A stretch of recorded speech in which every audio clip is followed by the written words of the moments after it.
नमस्कार भक्तों। जय श्री कृष्णा। राधे राधे। जय प्रेमानंद महाराज की भक्तों। आज हम आपको इस वीडियो में बताएंगे कि चैत्र नवरात्रि का व्रत कौन कौन सी महिलाओं को भूल कर भी नहीं रखना चाहिए, अन्यथा लगता है घोर पाप। भक्तों, इन 7 महिलाओं को भूल कर भी चैत्र नवरात्रि का व्रत नहीं रखना चाहिए। माता रानी ऐसी महिलाओं से कभी खुश नहीं होती हैं और उनके घर में हमेशा दरिद्रता का माहौल बना रहता है और इसका असर उनके पूरे परिवार पर बना रहता है। इसीलिए आप जान लीजिए कि चैत्र नवरात्रि में व्रत के समय कौन कौन सी गलतियां महिलाओं को भूल कर भी नहीं करनी चाहिए। भक्तों, इस चैत्र नवरात्रि में आप व्रत रखो या ना रखो, लेकिन आपको भूल कर भी इस चैत्र नवरात्रि में यह 7 गलतियां नहीं करनी है। अगर ये 7 गलतियां आप कर देते हो तो आपका व्रत खंडित हो जाएगा और आपको घोर पाप लगेगा। जाने कहीं आप भी इन 7 महिलाओं में से तो नहीं हो। भक्तों, आपको हम बता दें कि इस वर्ष की चैत्र नवरात्रि पूरे 9 दिनों तक मनाई जाएगी।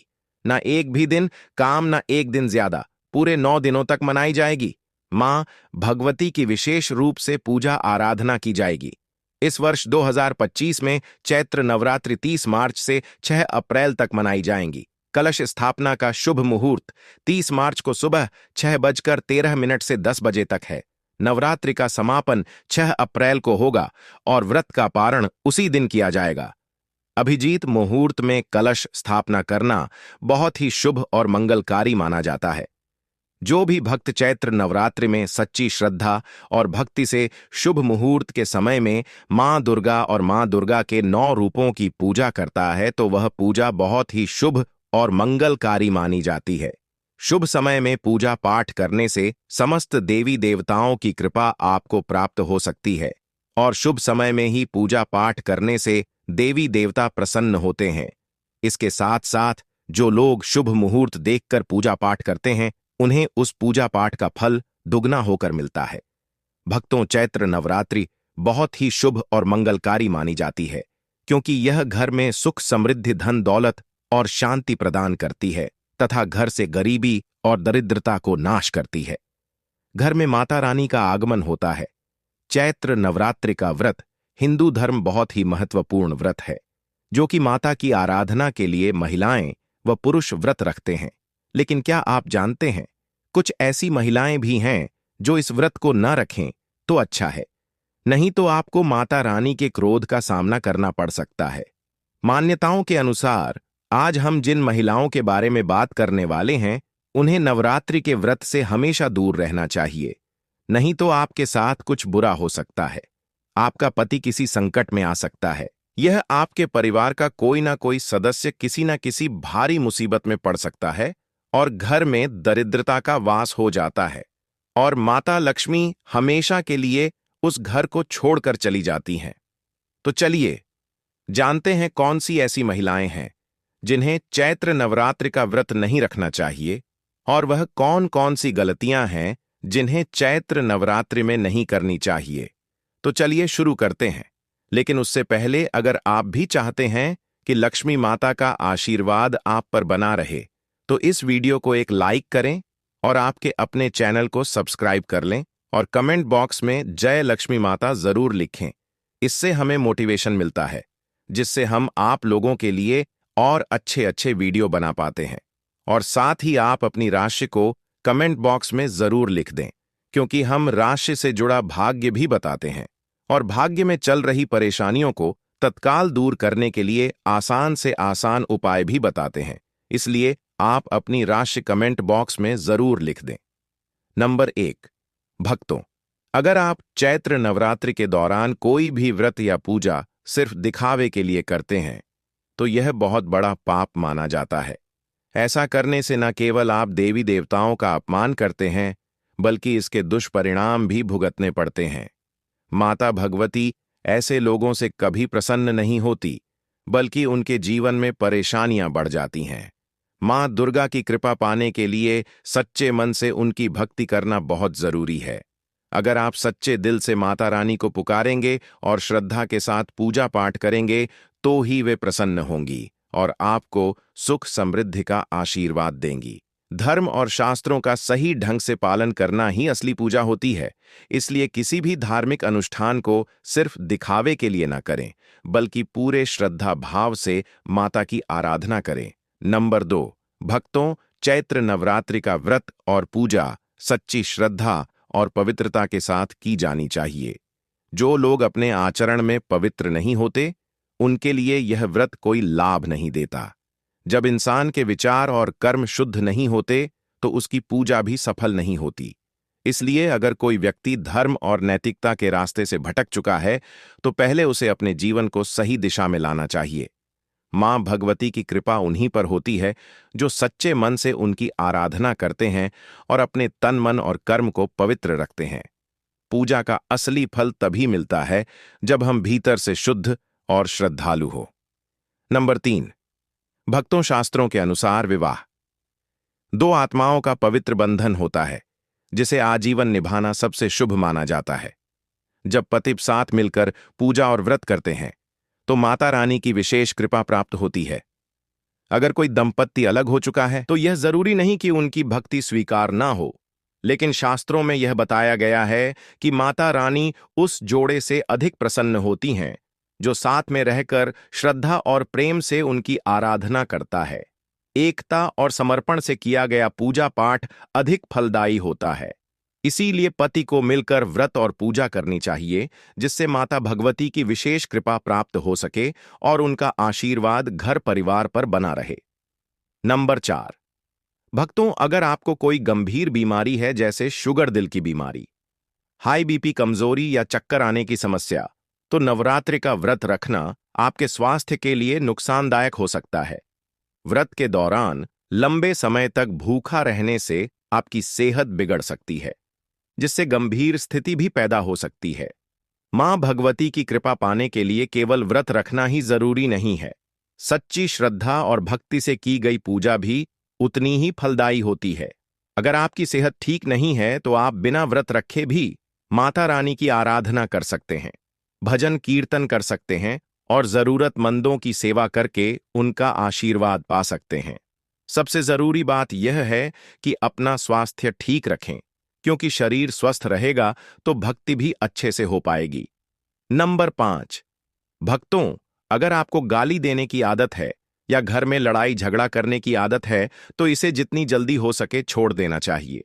माता रानी को प्रसन्न करना है तो घर में शांति और प्रेम बनाए रखना बहुत जरूरी है। जिस घर में रोज कलह और कड़वे शब्दों का इस्तेमाल होता है, वहां देवी मां का वास नहीं होता। नवरात्रि के दिनों में खास तौर पर अपनी वाणी को मधुर रखना चाहिए, क्योंकि कठोर और कटु वचन बोलना मां सरस्वती का अपमान होता है, जिससे नकारात्मकता बढ़ती है। चैत्र नवरात्रि के 9 दिन माता रानी आपके घर में विराजमान रहती हैं, इसलिए घर का माहौल हमेशा सकारात्मक और पवित्र बनाए रखें। ब्रह्मचर्य का पालन करें और अपने मन, वचन और कर्म को शुद्ध रखें।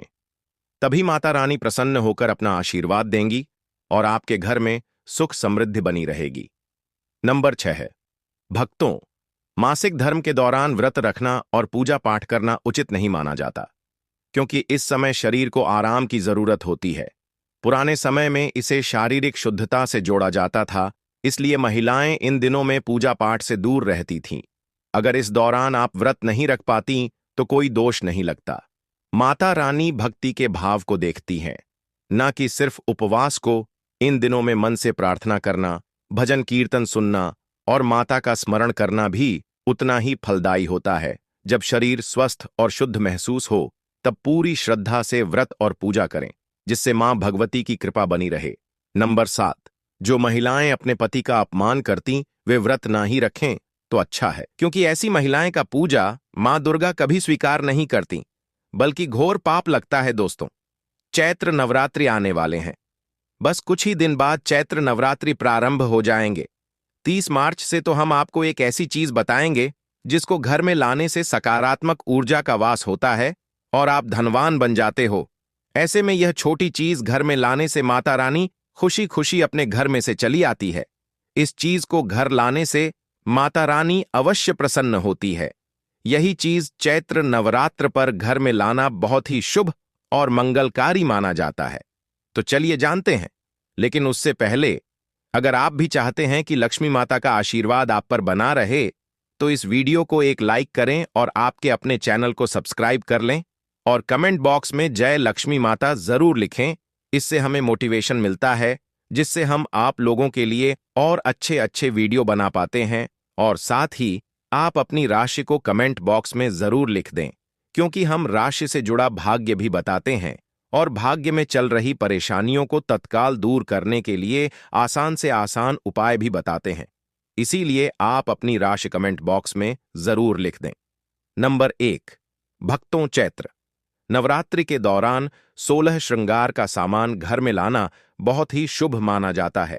अगर इसे घर के मंदिर में रखा जाए या जहां माता रानी की स्थापना की गई हो वहां रखा जाए तो मां दुर्गा की विशेष कृपा प्राप्त होती है। इससे घर में सुख समृद्धि आती है और जीवन से दरिद्रता दूर होती है। शास्त्रों में बताया गया है कि नवरात्रि के 9 दिनों में 16 श्रृंगार का सामान माता रानी को अर्पित करना बहुत मंगलकारी होता है।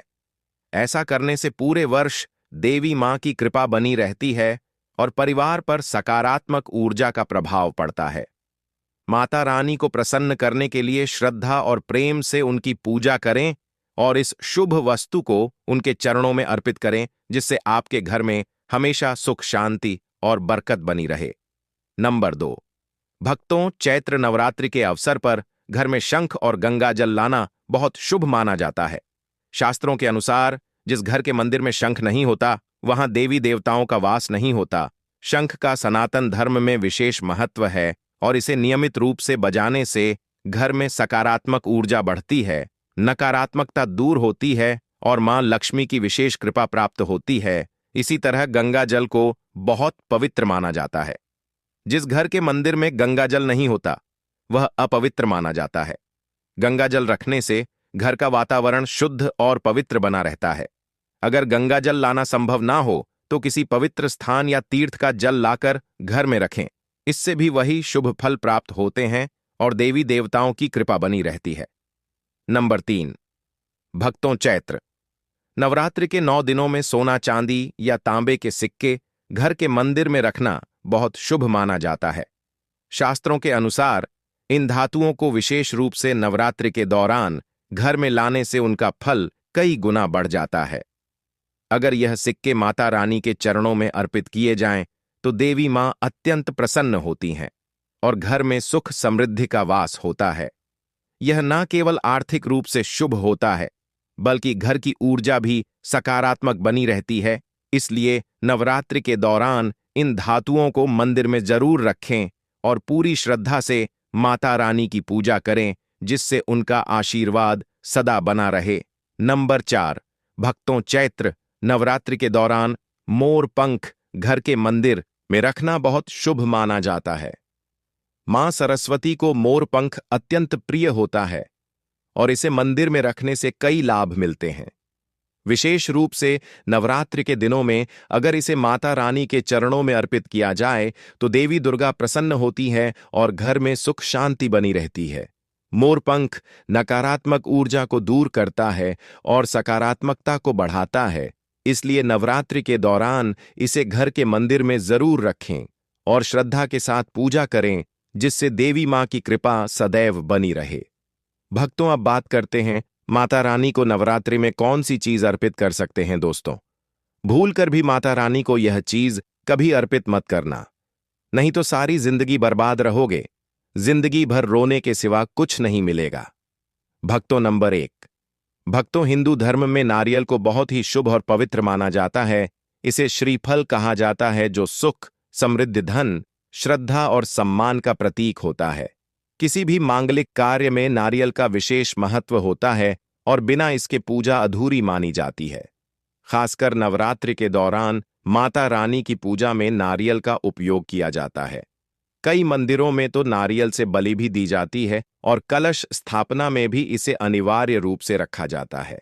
नारियल कई प्रकार के होते हैं, एक हरा नारियल और दूसरा सूखा नारियल जिसके अंदर पानी भरा होता है। जब भी माता रानी की पूजा करें तो हमेशा पानी वाला और जटा वाला नारियल ही अर्पित करें।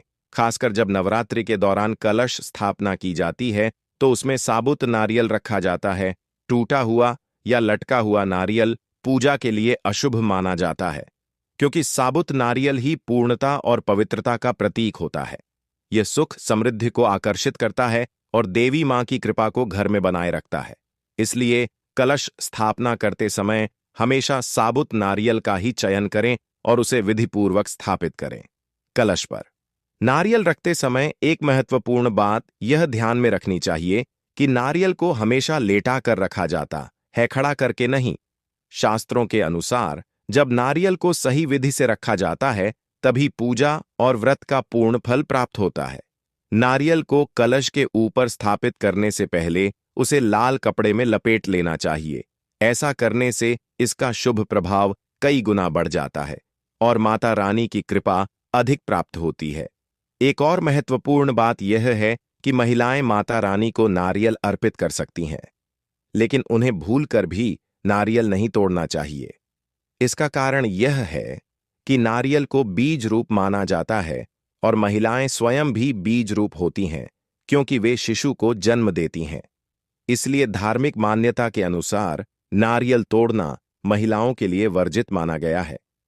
चैत्र नवरात्रि के दौरान माता रानी की पूजा करते समय इन नियमों का पालन करें तो देवी मां की कृपा आपके परिवार पर बनी रहेगी। नवरात्रि के 9 दिनों में सही विधि से नारियल चढ़ाने से घर में सुख शांति और समृद्धि आती है। माता रानी प्रसन्न होती हैं और अपनी विशेष कृपा बरसाती हैं। इसीलिए पूरी श्रद्धा और नियमों के साथ नारियल को अर्पित करें और उसका फल प्राप्त करें।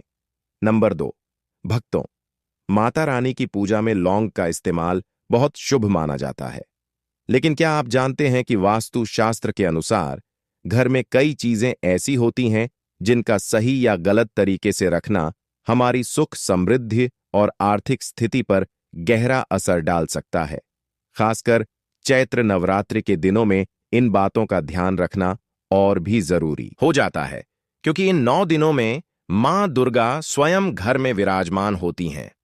घर में हरे भरे पौधे रखना बहुत शुभ माना जाता है, क्योंकि यह सकारात्मक ऊर्जा को बढ़ाते हैं और घर में खुशहाली लाते हैं।